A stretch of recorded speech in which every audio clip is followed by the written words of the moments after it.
Matt, you've just recently carried out a number of channel checks to find out the best way to buy an iPhone 15. So not only are you providing financial analysis for our terminal users, but you're also providing a service for beleaguered consumers. So what are the key findings that came from this study? Yeah, that's right. So we looked at the UK market, and we did this to coincide with the launch of the iPhone 15, because it's often quite a big marketing push by the carriers to kind of gain customers or retain existing customers.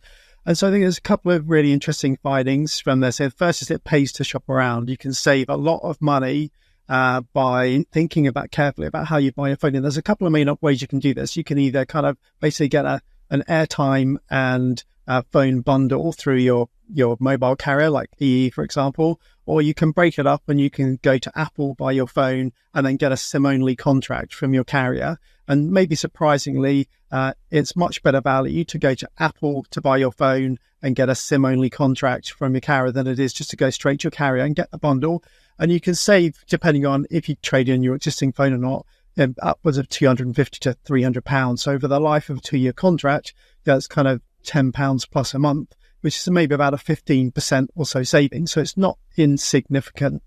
But I think, we've seen a big shift in this direction. Apple, as the price of their handsets has gone up, has made it much easier or less painful, if you like, for customers to buy their phone through them. You can get a 0% finance deal with them over 2 years. So you can kind of pay that back monthly with Apple. I think what's been interesting, though, when we did the analysis, it's not just savings on the phone you get with Apple. It's also savings on the airtime. Surprisingly, some of these carriers, when you're doing the bundle, you end up paying more for the airtime than you would doing to getting the equivalent airtime contract on the SIM only. So that was quite interesting.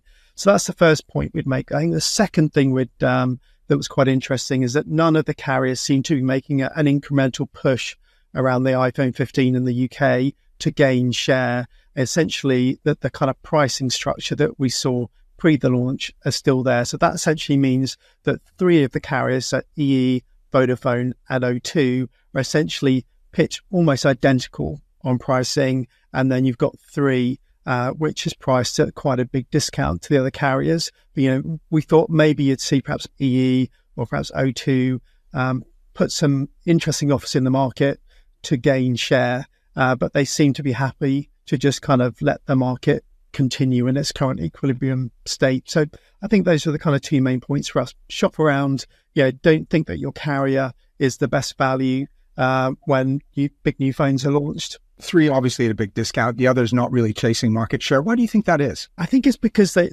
don't need to. I think 3 typically pricing is about £10 a month cheaper than EE. So EE is the most expensive on an airtime contract.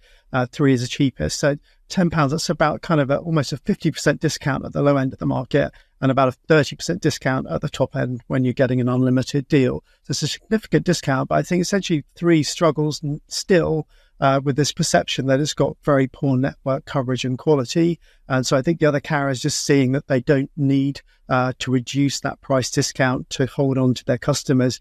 People put significant value in the much better network quality they get from particularly EE, but also O2 and Vodafone. And then the final thing, which is worth picking up on as well, is you note that Apple pay the best price for a hand-in phone. We've all been there.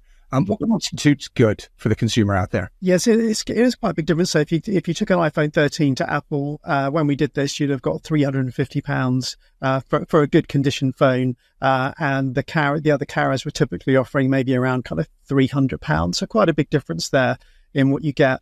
I mean, I guess good condition, really, it almost needs to be pristine. If you've got a kind of broken screen, or it doesn't power up, or the battery's dead, or the camera lenses are smashed, then I think you're either going to see significant reduction in the trade-in value, and possibly even it's going to come down to 0. So really what you're doing is being a good citizen and getting your phone recycled responsibly, which is still a good thing to do. But if you've got scratches and dents, then you're probably not going to get anywhere close to the £350 that you could get from Apple. Great, Matt. Thanks a lot for that. It's a really interesting study, and I'm glad I've been following your advice inadvertently for years.